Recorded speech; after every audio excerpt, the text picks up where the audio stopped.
Friends, welcome back to my channel. This is Aditi Tejasvi. आज हम इस वीडियो में पढ़ने वाले हैं चैप्टर 2 जो कि है ज्योग्राफी का the globe, latitude and longitude के बारे में। पिछले वीडियो में मैंने आपको बताया था heat zone of the earth के बारे में। टॉरिड जोन है, टेम्परेट जोन है, फ्रिड जोन है। आज इस वीडियो में हम देखेंगे वाटर लॉन्गिट्यूड। हम देखेंगे water longitudes. To fix the position of a place, it is necessary to know more than the latitude of the place.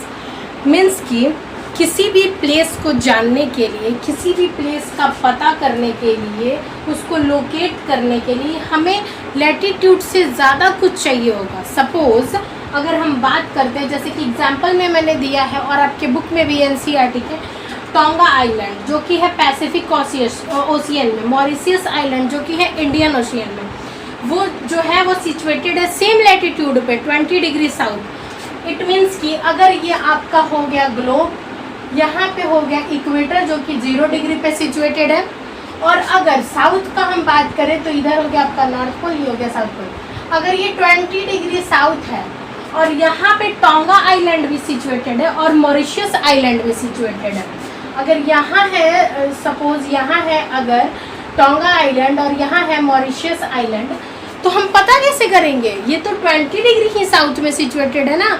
तो इसको पता करने के लिए हमें एक लाइन ऑफ रेफरेंस लेना होता है। रेफरेंस लाइन लेना होता है जो कि बोला जाता है मेरिडियन। मेरिडियन ये 0 डिग्री नॉर्थ पोल और 0 degree south pole, north pole से साउथ पोल तक होता है।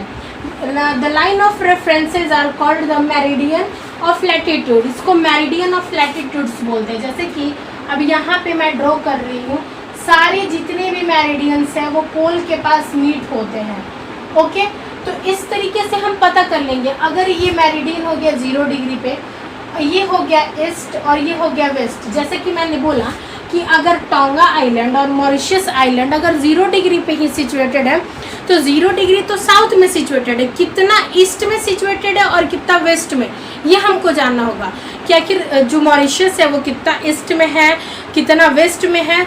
ऐसे करके हमें पता करना होगा। उसके लिए हमें लॉन्गिट्यूड का हेल्प होता है, जिसमें कि लॉन्गिट्यूड से हम सिचुएट करते हैं। जैसे कि ये हो गया अगर 0 डिग्री लॉन्गिट्यूड, फिर 20 डिग्री, 30 डिग्री, 60 डिग्री, ऐसे ही सारे लॉन्गिट्यूड को हम डिग्रीज में मेज़र करते हैं। दे आर सेमी सर्कल, ये जो होते हैं वो सेमी सर्कल। अगर मान लीजिए ये हो गया आपका सर्कल, ओके, ये सर्कल हो गया। अगर मैं ये आधा अगर इसको अगर इरेज कर देती हूँ तो ये सेमी सर्कल हो गया। तो जितने भी लॉन्गिट्यूड होते हैं वो सेमी सर्कल में ही होते हैं, ओके, जो कि पोल से पोल तक आते हैं। उसके बाद हम देखेंगे they are semi circles, distance between them decreases steadily poleward until it became 0 at the पोल।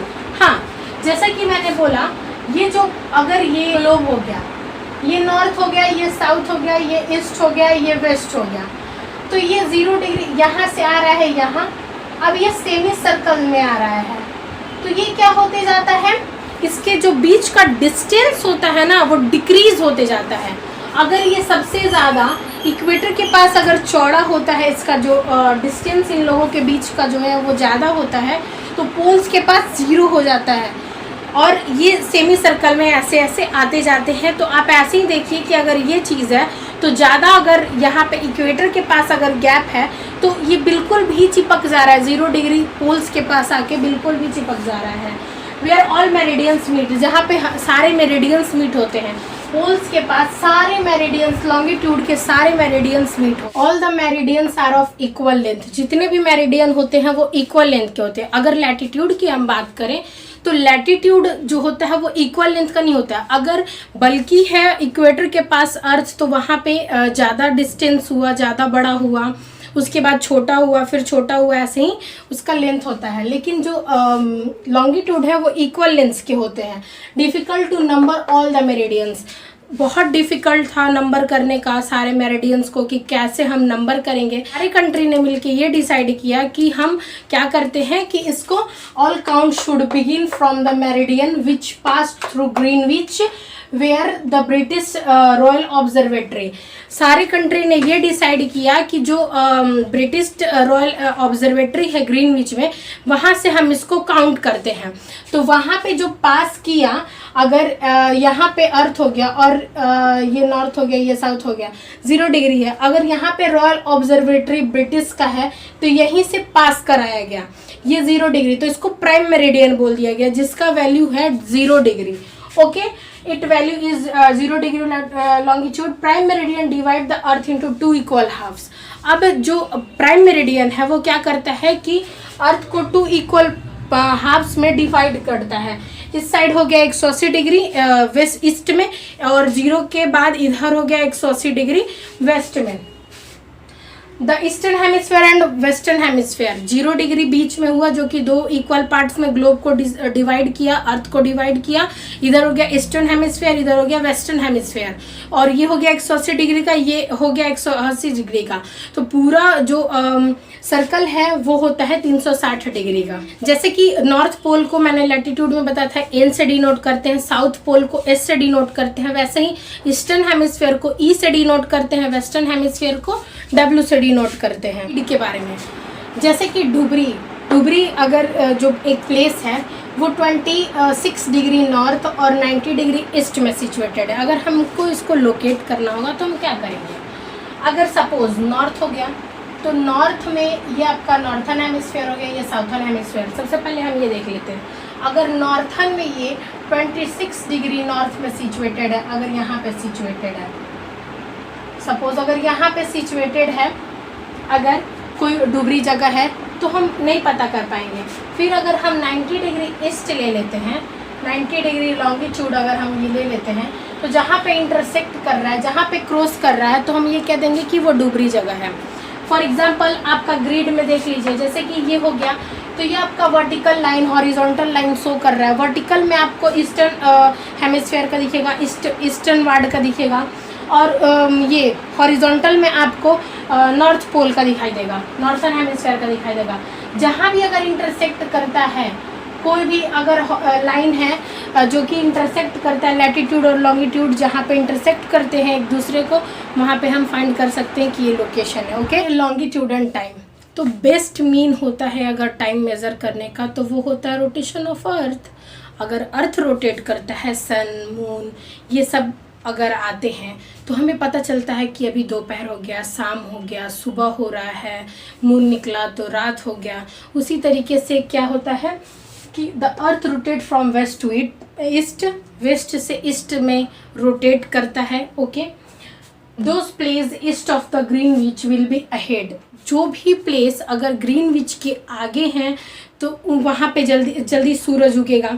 जो ग्रीनविच के बाद में है, वेस्ट में है, वहाँ पे सूरज लेट से उगेगा। ठीक है, ग्रीनविच हो गया तो ईस्ट के इस साइड में जल्दी सूरज उगेगा। ठीक है, ईस्ट के वेस्ट साइड में थोड़ा लेट से उगेगा, क्योंकि रोटेट कर रही है वेस्ट टू ईस्ट अर्थ। ठीक है, अब हम देखेंगे कि जो अर्थ है वो 360 डिग्री 24 घंटा में रोटेट करती है, और रेवोल्यूशन करती है कितना में? 365 दिन में करती है एक रेवोल्यूशन, एक चक्कर काटती है सूरज का। ठीक है, अगर सन जो है वो ओवरहेड रहता है ग्रीनविच में, यानी कि वहाँ पे 12 PM होता है और 0 डिग्री होता है। ठीक है, 12 PM और 0 डिग्री अगर होता है तो वहाँ से हम लोग इसीलिए टाइम को मेज़र करते हैं कि ये प्राइम मेरिडियन हो गया, ग्रीनविच हो गया। अर्थ रोटेट 360 इन 24। अगर 24 आवर में अगर वो 360 डिग्री रोटेट कर रहा है तो एक आवर में अगर हम निकालेंगे तो 360 डिवाइडेड बाई 24, तो इसको अगर हम डिवाइड करेंगे तो 15 डिग्री निकला। अगर एक घंटा में वो 15 डिग्री रोटेट कर रहा है तो 1 डिग्री वो रोटेट करता है 4 मिनट में।